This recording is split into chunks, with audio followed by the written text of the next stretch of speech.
Jeffrey Epstein had no degrees. He had dropped out of 2 universities. Yet in 1974, he gets hired to teach maths and physics at the Dalton School, one of the most expensive private schools in Manhattan. The headmaster who hired him was Donald Barr. Before Barr ran a school, he served in the Office of Strategic Services. The Office of Strategic Services was a wartime intelligence agency that became the CIA. William Barr is Donald Barr's son. He served as the US Attorney General first under W. Bush and second under Donald Trump. In 2008, William Barr worked for Kirkland and Ellis. That is the firm who represented Epstein in his now notorious non-prosecution agreement. William Barr was the Attorney General when Epstein died in federal custody in 2019. Alex Acosta's controversial plea deal with Epstein is tied to claims that he was told that Epstein belonged to intelligence. Donald Barr was OSS, the agency that became the CIA. And the CIA have published their recruitment methodology. The CIA has a long-standing documented pattern of recruiting from elite educational institutions. OSS, the CIA's predecessor, was built on elite university networks from the start. OSS founder William Wild Bill Donovan recruited heavily from Ivy League campuses, particularly Yale. So many of these recruits came from the same social elite that OSS was nicknamed the Oh-So-Social Club.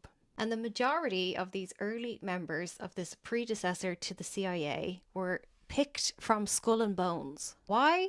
Because these secret societies train their members on discretion, loyalty, hierarchical networks, and most importantly, mental compartmentalization. Those are the exact skills that the intelligence services need. And if you trace the history of these secret societies in the US back through their colonial forefathers, you arrive at British Empire colonial governance strategies. NOC is an intelligence acronym. It stands for non-official cover. It's the civilian placement system. Officers with official cover, such as embassy staff, are those that carry a diplomatic passport. NOC officers pose as business people, as academics, as journalists. If they get caught, they face criminal prosecution. They do not get diplomatic immunity, but they are still government intelligence officers. The CIA has put these NOCs in all sorts of